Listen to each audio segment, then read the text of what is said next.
नमस्कार, आप देख रहे हैं दैनिक साथी हरियाणा। मैं हूं आपके साथ आपका साथी अमित विश्वकर्मा। साथियों, इन दिनों अहिरवाल की राजनीति उफान पर है। गुरुग्राम से लेकर नांगल चौधरी तक तमाम नेताओं के टारगेट पर केंद्रीय मंत्री राव इंद्रजीत सिंह हैं। कुछ दिनों पहले गुरुग्राम में एक चैनल को दिए गए इंटरव्यू में बादशाहपुर से विधायक कैबिनेट मंत्री राव नरबीर सिंह यहां तक कहते हैं कि मैं मदद न करता तो राव लोकसभा नहीं पहुंचते। अब शनिवार को ही पूर्व मंत्री डॉक्टर अभय सिंह यादव ने केंद्रीय मंत्री राव इंद्रजीत सिंह का नाम लिए बगैर इतना कुछ कहा कि शायद इससे ज्यादा कुछ कह नहीं सकते थे। यहीं तक ही नहीं रुके, कोरियावास मेडिकल कॉलेज के नाम पर स्वास्थ्य मंत्री पर भी कटाक्ष किया, यानी हमलावर दिखे। बब्बर शेर व राजा कहते हुए डॉक्टर अभय सिंह अहिरवाल की कड़वी सच्चाई बताने की बात कह रहे हैं, लेकिन समांतर रूप से अपने आप को वह विकास पुरुष बताने से भी नहीं चूक रहे हैं। राव को टिकट बांटने वाला भी बताते हैं और हाउस को नर्सरी भी। लेकिन यहाँ पर मेरे 3 बड़े सवाल हैं। पहला, कैबिनेट मंत्री राव नरबीर सिंह हो या फिर पूर्व मंत्री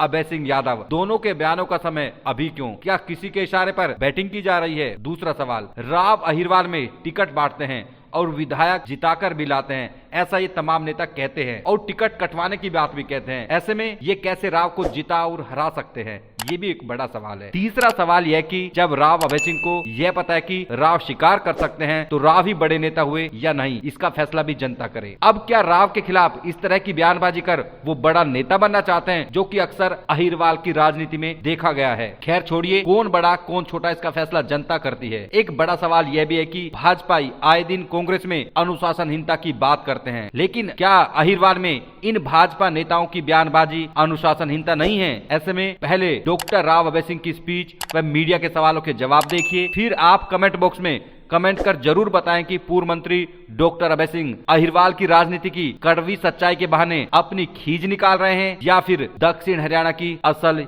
यही राजनीति है। वहीं कैबिनेट मंत्री राव नरबीर सिंह के बयान में कितना दम है, इस पर भी कमेंट जरूर करें। नमस्कार। पूरे दक्षिण हरियाणा की इस अहिरवाल की राजनीति की कुछ कड़वी सच्चाइयां आपको बताने जा रहा हूं और बड़ा ध्यान से सुनना, एक भी आदमी बीच में ना जाए और बातें बिल्कुल सच्ची होंगी। कुछ लोगों को कड़वी लग सकती हैं, लेकिन अगर किसी को लगे कि झूठ उसमें एक रत्ती मात्र भी कहीं झूठ है तो मेरे को, मेरा टेलीफोन नंबर सबके पास है, मेरे को फोन करके बता देना कि डॉक्टर साहब ये आपने गलत कहा। मैं आपको ले चलता हूं 2014 से पहले की स्थिति में। 2014 से पहले इस जिले पर पिछड़ापन का परमानेंट मार्का लगा रखा था, निशान लगा रहा था कि महेंद्र जिला पिछड़ा हुआ है। और 2014 आते ही, जो ही भारतीय जनता पार्टी की सरकार बनी, तो 2014 आते ही आपके यहां बड़े बड़े नेशनल हाईवे भी आ गए, आपके सारे गांव एक दूसरे से जुड़ गए पक्की सड़कों से। आपकी सबसे बड़ी बात है कि आपके गए हुए पानी को वापस लाए। तो भाई मैं ये बात कह रहा हूं कि ये काम 2014 से पहले क्यों नहीं हुआ? वोट तो हम देते आए हैं, सांसद और विधायक भी हमने खूब बनाए हैं और हमने 3-3 पीढ़ियों को विधायक और सांसद बनाया। हमने जो आया उसी को जिताकर भेज दिया। और ये नहीं है कि 2015 से पहले जिन पार्टियों का हमने विधायक सांसद बनाया वो पार्टियां सत्ता में नहीं थी, सत्ता में भी खूब रही हैं, यहां से मंत्री भी रहे हैं, यहां से केंद्र में मंत्री भी रहे हैं, तो तब ये काम क्यों नहीं हुआ? मैं आपको ये गणित बताने के लिए मैं खड़ा हुआ हूं यहां। उसका कारण ये था कि भाई काम कोई भी जनप्रतिनिधि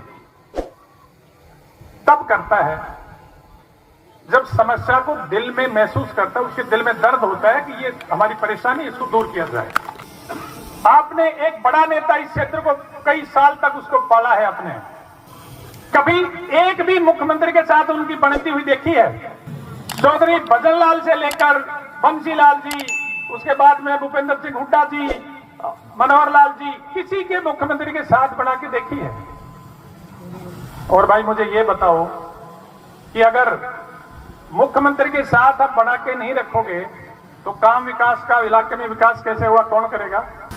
और इलाका पिछड़ता चला गया, पिटता चला गया। विधानसभा की अपनी स्पीच में पहली बार विधानसभा में कहा था, तो मैंने पानी का मुद्दा उठाया था और मैंने कहा था कि लिफ्ट इरिगेशन सिस्टम को इसको सुधार के हमारे इलाके को पानी दो। हमारी तो बाल्टी टूटी पड़ी, अब टूटी बाल्टी में पानी कैसे जाएगा। और जब जो ये नेता आज मेरे अंदर खामियां निकालते हैं, जो लोगों को भड़काते हैं रोजाना, वो जब एसी के कमरों में रजाइयों में सोए हुए थे, तब मैं हथनी कुंड से नारनौल तक कच्ची पटरी पर इस नहर के साथ चल रहा था। जो आदमी मुख्यमंत्री के साथ मिलकर इस इलाका का विकास करे, इस क्षेत्र के किसानों की खुशहाली के लिए काम करे, उसको सार्वजनिक मंच से गद्दार कहते हैं। अगर इलाके के लिए काम करने वाला गद्दार है तो जिन्होंने 50 साल तक काम नहीं किया, उनको क्या कहोगे आप? मेरा दोष यही था कि मैंने इस इलाके के हित के अलावा कुछ नहीं सोचा। और भाई उनका दोष नहीं है, ये दोष है हमारा। जब मुख्यमंत्रियों के खिलाफ वो लोग बोलते थे तो हम उनको राजा और बब्बर शेर कहते थे। तो दिमाग खराब किसने किया उनका? हमने किया। और भाई जब राजा बना दिया तो राजा तो प्रजा को प्रजा की तरफ ही देखेगा, भाई बहनों की तरफ, साथियों की तरफ नहीं देख सकता। हम 4-4 घंटे लोगों को सुनते हैं, हम तो अहंकारी और घमंडी हो गए। और जो हफ्ते में एक दिन जरों का दर्शन देते हैं, वो इस क्षेत्र के हितकारी हो गए। जहां तक बब्बर शेर की बात है, तो भाई बब्बर शेर तो शिकार करेगा, और शिकार करेगा तो अपने पराये उसके लिए कुछ नहीं है। आप अहिरवाल की राजनीति पर नजर फैला के देखिए, कितने लोगों का शिकार इन बब्बर शेरों ने किया है। कि भी केवल एक परिवार की खुशामद की जो करेगा वही राजनीति में जिंदा रहेगा। तो आप ये बताओ, उस क्षेत्र की राजनीति को आप कहां ले जाओगे, किस तरह ले जाओगे? कि 5 बार MP, 3 बार MLA, मंत्री, ये वो, भाई हम मानते हैं कि मंत्री MLA रहे हैं, पर भाई ये तो बताओ कि इतने साल में आपको 50 साल से जिताते आ रहे हो, सारे पद मिले हैं, आपने इलाके के लिए गिराने के लिए तो बताओ कि मैंने ये किया है। मुख्यमंत्री के सपने लेते हैं बढ़ने के, मुख्यमंत्री हमेशा पार्टी हाईकमान बनाती है। पार्टी की कुछ मर्यादाएं होती हैं, उन मर्यादाओं के भीतर रह के ही पार्टी का नेतृत्व कुछ लोगों का चयन करता है कि किसको क्या बनना है। आप पार्टी की विधायक दल की मीटिंग में अपने विधायकों को पार्टी के फैसले के खिलाफत करने के लिए खड़ा कर दो। आप पार्टी के मुख्यमंत्री के खिलाफ अपने विधायकों से प्रेस कॉन्फ्रेंस करवाने लग जाओ। आप हर मुख्यमंत्री से स्टेज पे बिगाड़ रखो। और अब तो हद हो गई। कल परसों सोशल मीडिया पे एक लड़के ने वीडियो डाल रखा था, उसमें एक जगह वो कहता है कि एक हाउस का नाम लेता है कि वो हाउस तो नर्सरी है नेताओं की। मुझे हंसी आई। मैंने कहा नर्सरी तो ठीक है, मान लेते हैं, क्योंकि टिकटें बांटते हैं तो नर्सरी तो कहा जा सकता है, लेकिन नर्सरी एक तो होती है पौधों की। वो पौधों की नर्सरी में तो पौधे लगाते हैं, पेड़ बड़ा करते हैं, उनका फल लगता है, उसके फल खाते हैं, उसकी छाया में बैठते हैं। लेकिन एक दूसरी नर्सरी मुर्गों की भी होती है। तो अब ये जनता बताएगी कि नर्सरी कौन सी चला रहे हैं, मेरी तो समझ में आया नहीं। कहता है कि पार्टियों को सीधा वोट देने के लिए, नाम लेता है बाकायदा भाजपा पार्टी का, कि पार्टियों को सीधा वोट देने का एहसान नहीं होता, उस फला नेता के माध्यम से वोट दो ताकि उसका एहसान होगा। मैं ये कहता हूं कि आप इस पे विचार कीजिए कि क्या इस क्षेत्र में की राजनीति को एक घर की जेब में डाल के बंद कर दिया जाना उचित है? चुनाव जीतते ही एक और बात आई, बड़े हंस के कहा कि हम जीत गए, वो हार गया। उनके परिवार में कौन सा ऐसा व्यक्ति है जो चुनाव लड़ा हो और कभी भी नहीं हारा हो? बता दें वो मुझे, तो मैं मान लूंगा। अगर मैं पहली बार मैं ही हारा हूं तो ठीक है। भाई आप एक बात बताओ, हवा पार्टी के उम्मीदवार को जिताने से बढ़ती है, हराने से बढ़ती है? आप पार्टी के उम्मीदवार को तो हराने लगते हो, उनको हराते हो, और फिर कहते हो हमने हवा बनाई। और फिर हवा बनाने वालों की बात सुन लो। हवा बनाने वाले एक विधानसभा जीतने के लिए 3 विधानसभाओं को दांव पे लगा रखा था।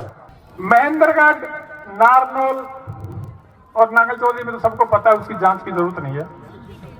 उन दोनों हलकों में भी आप जाके, आप खोजी पत्रकार हो, आप पता कर लो जो हवा बनाने वाले हैं उनकी सेना किस उम्मीदवार के साथ लग रही थी।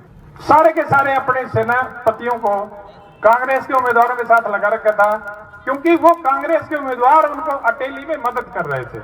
अब एक सीट को जीतने के लिए आप 3 विधानसभाओं को अपने पार्टी की तो दांव पे लगाते हो और फिर ये कहते हो हमने हवा बनाई। भाई हवा तो तुमने बिगाड़ने में कोई कसर नहीं छोड़ी, पर बच गए ये। मैं कहना नहीं चाहता, मेरा भाई कंवर सिंह बैठा है यहाँ, इसको तो भाई पानी ने बचा लिया। कंवर सिंह को तो वहां हमने मिलकर वहां पानी का बहुत काम किया था, और वो नारनौल वाले को मुख्यमंत्री नायब सैनी ने बचा लिया। सैनियों ने सारे वोट इकट्ठे डाल दिए, नहीं तो उन्होंने तो सौदा कर लिया था 3 विधानसभाओं का। वो कॉलेज राजनीति के भेंट चढ़ने जा रहा है, उस कॉलेज को बर्बाद करने की योजना बना रखी है लोगों ने, और इसके लिए जब तक आप और हम आगे नहीं आएंगे तब तक ये कॉलेज का उद्धार नहीं होगा। बताओ, मेरे साथ चलने के लिए तैयार हो? तो भाई 8 महीने हो गए इस कॉलेज की ओपीडी शुरू हुए, खांसी जुकाम से ज्यादा इलाज वहां नहीं हो रहा, और मरीजों को अभी भी नारनौल अस्पताल से जयपुर, रोहतक और दूसरे अस्पतालों में रेफर कर रहे हैं। हमने जब वो कॉलेज बनाया तो इस क्षेत्र की जनता से वायदा किया था, माननीय मनोहर लाल जी जब इसका पत्थर रखने आए तो ये घोषणा हुई थी कि कॉलेज बनने के बाद में आपको दिल्ली, जयपुर और दूसरे जगह पर नहीं जाना पड़ेगा, और ये क्षेत्र की जनता उसी उम्मीद में इस कॉलेज की तरफ देख रही है कि वो स्वयं समय है तो स्वयं निकल के, नहीं तो किसी सीनियर मिनिस्टर्स को भेज के इस कॉलेज की हालत दिखा लें एक बार। ये कॉलेज कितना सुंदर, सरकार ने 750 करोड़ रुपए लगा के इस बिल्डिंग को बनाया है, और दक्षिणी हरियाणा में इस संस्था को विकसित होने की जरूरत है। इस कॉलेज को या तो 6 महीने में सुधार लें, नहीं 6 महीने बाद में उन्होंने हमें आंदोलन का रास्ता बता दिया है, उसी रास्ते पे हम भी उस कॉलेज के, इस कॉलेज को बचाने के लिए आंदोलन करेंगे। और मैं ज्यादा दिन तक चुप्पी साधे नहीं रह सकता, क्योंकि इस कॉलेज को अगर अपनी एक दूसरे के पीछे छुप के उस कॉलेज को बर्बाद कर लिया तो हमारा इलाका हमें कभी माफ नहीं करेगा। देखिए, बात यह है कि ये जो संस्था है मेडिकल कॉलेज, ये इस क्षेत्र के लिए विकसित होना बहुत जरूरी है, और भारतीय जनता पार्टी की सरकार ने इस कॉलेज को बड़े मन से बनाया है। बहुत अच्छा आधारभूत ढांचा इस कॉलेज में है, बहुत अच्छी बिल्डिंग है, अच्छी मशीनरी। इसलिए मैं तो आप सभी को कहता हूँ कि एक बार इस कॉलेज में ना राउंड लेके देखो आप, और वहाँ जाके देखो, आप महसूस करोगे कि इस कॉलेज को जिस तरीके से इस कॉलेज को बढ़ाया जाना चाहिए वैसे बढ़ने का। किसकी कमी मानते हैं? सरकार बीजेपी की सरकार है, महेंद्रगढ़ जिले से स्वास्थ्य मंत्री भी महेंद्रगढ़ जिले से, इसीलिए यही तो विडंबना है कि जिले से होने के बाद में भी जिले की इस मेडिकल कॉलेज का ये हाल कर रखा है। तो ये आंदोलन सर स्वास्थ्य मंत्री के खिलाफ होगा कि हरियाणा सरकार के खिलाफ? नहीं, हम तो कॉलेज को विकसित करने के लिए होंगे, हम किसी के खिलाफ नहीं है, ना सरकार के खिलाफ आंदोलन का है हमारा, ना स्वास्थ्य तो मंत्री। क्या क्या मांगे रहेगी? कॉलेज में क्या चाहिए जो ऐसा नहीं है? देखिए, कॉलेज में सुपर स्पेशलिटी डॉक्टर्स एक नहीं है, और एक्सपीरियंस टीचिंग फैकल्टी, अब 100 बच्चों का एडमिशन वहाँ हो रहा है, और टीचिंग फैकल्टी कई सब्जेक्ट्स की तो है ही नहीं।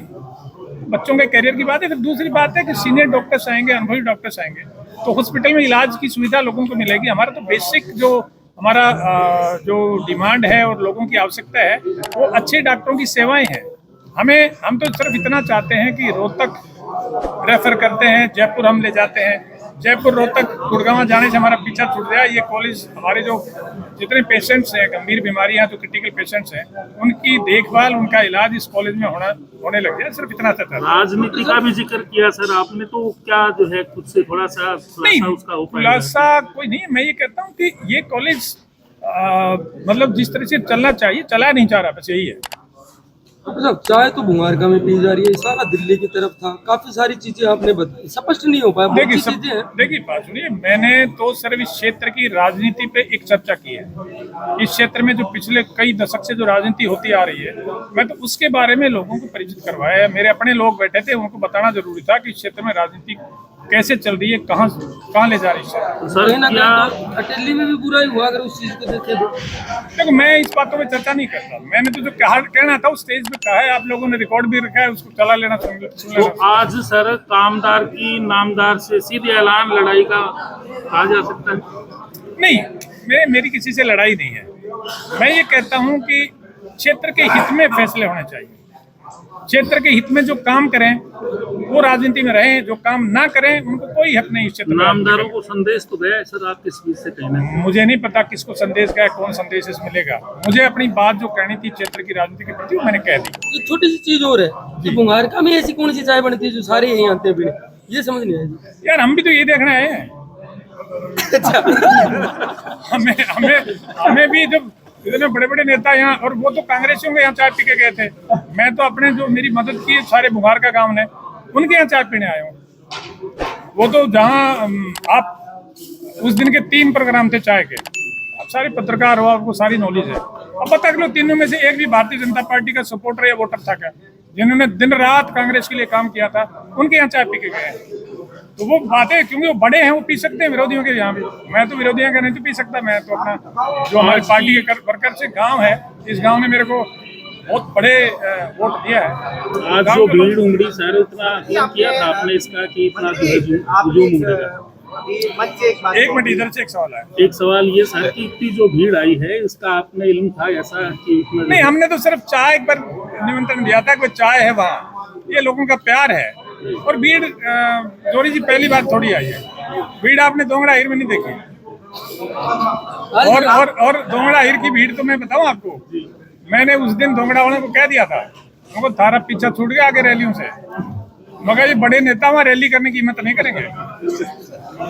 हर कोई कर ले तो मेरे को बता देना। चाय भी नहीं पिएगा कोई। महेंद्र जिले